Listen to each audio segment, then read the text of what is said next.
Hello, hello. Mike Dokter here, back for house basketball in Muskegon, Michigan. We're reading through Pound the Stone by Joshua Medcalf. Get another couple chapters in. These ones are pretty quick, so I might actually do 3 chapters this time around just to help us get through. Yeah, we'll do 3 of them. So chapter 25, 26, and 27 with some thoughts. If you're just stumbling upon this video for the first time, thank you. Appreciate you. Glad you watched it. If you like it, throw a like on there. Subscribe and take a look at the rest of the videos. We have the whole book on. I'm working through it. So by the time you see this, the rest of the book may or may not be recorded. But the previous book to this, Chop Wood, Carry Water, which is the first one in this series, is all recorded on a different playlist on my page. So if you like this one and you're hearing it for the first time, go back and listen to that one.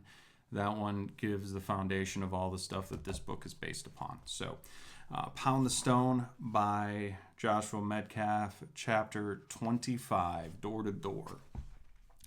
Jason was amazed at how different it felt that he had shifted his mindset about failure. He felt like he was finally starting to understand the philosophy of Pound the Stone. Most importantly, he was really buying into the idea that the most important thing was not hitting his goal, but developing the grit and character he wanted for the rest of his life. The change in attitude must have been obvious because multiple people per day were commenting on his infectious passion and energy. Instead of hating the job, Jason actually started to enjoy it. He was so familiar with the books that he was able to connect with each person and ask questions rather than robotically repeat a pitch. This confidence had allowed more of Jason's personality to come through, something that he had struggled with all summer. Still, the results weren't exceptional. He was definitely selling more books than he had before, but it wasn't enough to make up the ground that he had failed to cover in the first 10 weeks. And then it happened. With just 10 days left in the summer, it seemed like a switch flipped. Jason didn't know exactly how it happened or why. All he knew that he was suddenly in the zone when it came to selling books. It was the same feeling he had when he had an amazing game on the court. One of those games where every pass was on target and every shot went in. Each day he managed to sell more and more books. What felt like an utter failure just a couple weeks ago was transformed into hope. He was crushing it. But that hope nosedived when reality sunk in and he looked at his final numbers. Even with the surge of sales over the past few weeks, he had fallen short by just 23 books. So much worse this way. Knowing I got so close, Jason said as he and Russ sat out on the porch that night. I really thought I was going to make it. And to think, you were only 1.9 books per week away from playing basketball again. Russ took a sip from a bottle of the water he had loved so much. It really does come down to inches, doesn't it? The little things really are quite big in the long run. Small things over time aren't that small after all. Thanks. I heard you the first 50 times you said that this summer. But now you can do more than just hear it. You can know it. It reminds me of when a team starts to give up halfway through the game because it starts to look impossible. But then towards the end, they catch a little more momentum only to fall short by just 2 or 3 points. I always wonder what would have happened if they had just continued to pound the stone without worrying about the scoreboard. It's easy to think that one big shot, turnover, missed layup, or free throw that cost them the game. But it's really a whole bunch of little inches added up over the entire game. One play at the beginning of the game or in the middle of the game is just as important as the one with only seconds left on the clock. Jason knew Russ was right, but it hurt badly to admit it. Russ excused himself for bed, but Jason wasn't tired. Russ shot him with an annoying glance. You're hitting the court, aren't you? Jason nodded, sad. Even if I'm not going to make the team, I guess I can always train. It's like TD said, winning or losing, you got to keep pounding the stone. Russ smiled. Jason, even if that's all you've learned from this whole summer, I promise you, it's worth so much more than money or than making the team. Jason wanted to believe him, but the words just didn't take any sting out of the reality. Sometimes you just fail, guys. Sometimes you just fail. I'm going to keep this short so we can keep going through the next couple chapters. The reality of the situation is the little things do matter. Life is a game of inches. And it doesn't seem like it at all, but those inches stacked up over time really make the difference in winning or losing. It's all the small things done consistently and persistently on a regular basis that allow you to win or lose a game at the end of the day. So if we're going to think about this in terms of basketball, all of those drills you run, all those ways you practice, all that work you put in practice, translated into the game consistently and persistently is how you need to go out. Having that same level of energy the entire time and that same level of dedication the entire time is what makes that difference between winning and losing. Excuse me. Chapter 26, Early Hours. I'm sorry, Jason. Coach shook his head, looking down at the sheet of numbers he had received from the book selling program. But you knew what you had to do going into this. You had the whole summer to get there and you didn't. But I got so close. It's just a few books. What's the difference? You weren't getting a letter grade on this, Jason. It was pass or fail. You failed. And I'm glad you figured it out eventually, but some opportunities have an expiration date, and this one's gone. Jason pushed back, desperate. Can I work my way back onto the team somehow? I'm not the same guy I was. Trust me. Michael hesitated, and Jason pressed on. I'll come in an hour early. I'll leave an hour late. I'll put in more time than anyone else on the team, I swear. Silence fell as Michael processed that. More than anyone, he knew how much Jason hated practice. It had always bothered him. So this was a win-win scenario. But he would have to get clearance from his AD. He sighed. Look, if you start working out at 5 a.m. for 2 hours before we start, I'll run it past Scott for approval. In the meantime, you will also have to serve as our team manager. Jason shot up smiling. He hated the idea of being the manager, but he was desperate to get back on the team. He shook Michael's hand with gratitude. Thank you, Coach. Whatever it takes. You won't regret it. Michael watched him bounce out of the office. Maybe something did happen over the summer. Jason certainly acted like a different person. And it took some convincing, but Scott was on board eventually too. They were both curious to see if Jason actually would follow through. But to Michael's surprise, at 6 a.m. on Monday, he found Jason already dripping in sweat doing footwork drills in the gym. Jason gave him a big smile and then went right back to work. Clearly, the kid really wanted this. As Michael watched, the assistant coach came up surprised. Do I need to get my eyes checked? Or is that really the same kid who puts his fist through your wall at the end of last year? Michael just shrugged. I guess we'll find out. I told him that if he puts in 2 extra hours per day, I might reconsider putting him back on the team. I give him a week before he quits. That's generous, the other coach chuckled. I give him 3 days. Just some plot building there. Not a whole lot to say on that, but pushing back and giving every effort when things aren't going your way sometimes can get you the results that you need. All right, chapter 27, back to school. Jason, excuse me. Jason jerked awake. He had fallen asleep in history class again. The late nights and early mornings were starting to catch up with him. But he knew that second chances don't always come around, so he was determined to make the most of this one. He apologized to his teacher across the room as he caught a glimpse of a familiar face, Kaya. He shot her a tired smile, and she smiled back. After their conversation over the summer, she hadn't responded to any more of his messages. He started to wonder if he was wasting time trying to get to know her. But that thought disappeared the second he saw her again. She was even more beautiful than he remembered. Her swagger, her smile, she really wasn't like any other girls Jason knew. She certainly wasn't as easy to hang out with either. He got the same sense that she didn't let many people into her world. But he had managed to thaw the ice a little bit by talking with her about some of the books he'd read over the summer. After class, she bumped into him playfully. Hey, sleepyhead, you up reading all night again? No way, I'm not a nerd, he said playfully.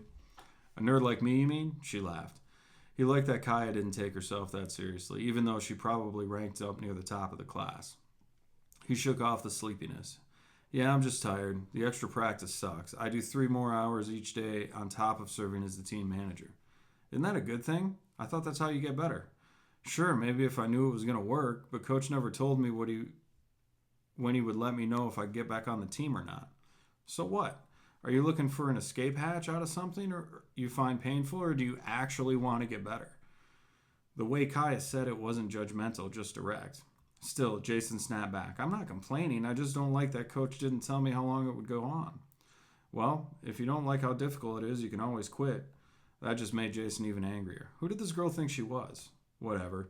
You try doing footwork and conditioning drills for 2 hours every morning before everyone else and then shooting for an extra hour every night. Then come talk to me about how difficult anything is.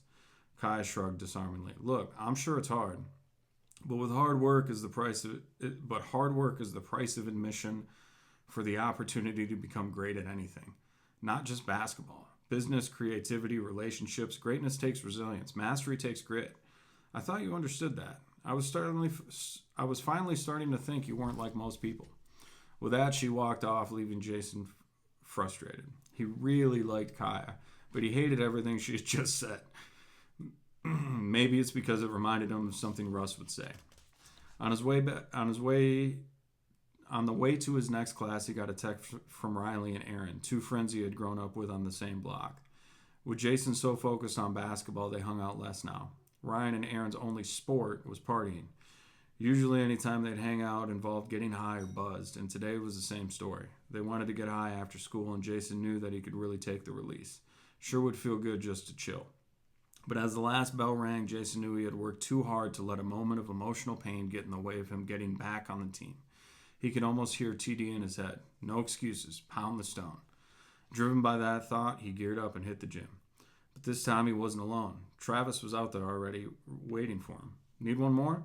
Jason smiled, grateful for at least one friend who would join him in his Pound the Stone workout. They went right to work taking game shots at game speed and trying to master their footwork. And as 1 hour melted into 2, it felt just like during the summer. Jason was grateful for a friend like Travis. All right, moral of that story, and I'm going to read one more chapter 28 too, because we got time here. The moral of that chapter is essentially the work that you put in one thing is transferable to other things. How you do anything is how you do everything. I like to believe that phrase, although it's not entirely true, but it's applicable in almost most cases. If you slack at practice, you're going to slack in a game. If you slack at school, you're going to slack in life. If you slack with your relationships, you're going to slack every other time that something comes up. When things get hard, how do you respond? How do you do it? How do you deal with it? That is what is most important and really the importance of this chapter here. So chapter 28, losing season. This one's really short. See, it's only a page and a half. That's why I'm reading it right now. As Jason continued putting in his early and late hours, the season began and the start was rocky. The team had lost 2 All-State seniors and struggled from day one, losing 5 straight games. Coach Michael seemed to be going out of his mind trying to figure out how to motivate the team. Not much was working. No matter how much he yelled, no matter how many extra rounds of conditioning they ran after each loss as punishment, nothing seemed to work. As hard as it was for the team, it was even more frustrating for Jason to watch from the sidelines, knowing he could help, but not being allowed to felt unfair and cruel. But he used his anger as motivation instead. Every set of sprints he ran, every shot he took, every morning he woke up tired to the bone, he thought about the fact that his own team was losing and he wasn't on it. He needed the motivation too. Even his summer selling books didn't compare to how tired he was now. But he kept on pounding the stone, knowing that it had to pay off eventually. Travis began joining his morning workouts as well. Jason knew that as a senior and as a captain, Travis was probably feeling a lot of the heat from Coach. Coach expected a lot out of the leaders on the team and often blamed them if and when anything went wrong. But Travis was feeling pressured. He did a good job of hiding it. But if Travis was feeling pressured, he did a good job of hiding it. Instead, he just kept on encouraging Jason. Jason thanked him as they finished a set of sprints. I just keep telling myself that I can practice longer than Coach can keep holding me out from letting me back on the team. Travis laughed. If things keep going the way they are, you're probably right. And he was. A week later, 4 weeks after Jason had started his extra hours of training, Coach called him into his office. He handed Jason his jersey back and simply said, "Let's go to work." Later, Jason found out that it wasn't just his extra time pounding the stone that had convinced Coach. It was Travis. He had eventually gone to Michael directly and vouched for Jason and asked him to bring Jason back, telling him that the team had needed him and that he'd seen firsthand the transformation taking place in his life over the summer. Jason was overcome with gratitude, but when he brought it up to thank Travis, he just smiled. "No need to thank me. You're the one who put in the work. Now let's go win some games." All right. That was chapter 28. Again, just a plot builder. One thing that I like about this that I'll hit on just really, really quick. Coach seemed to be going out of his mind trying to figure out how to motivate the team because not much was working. No matter how much he had yelled and no matter how many extra rounds of conditioning they ran after each loss as punishment, nothing seemed to work. All right, so this is going to be for the coaches out there. I am not a seasoned coach. I'm a new coach, and I coach a little bit differently. I yell and scream. You can ask my players. They have experienced that. But it's not my primary mode of communication.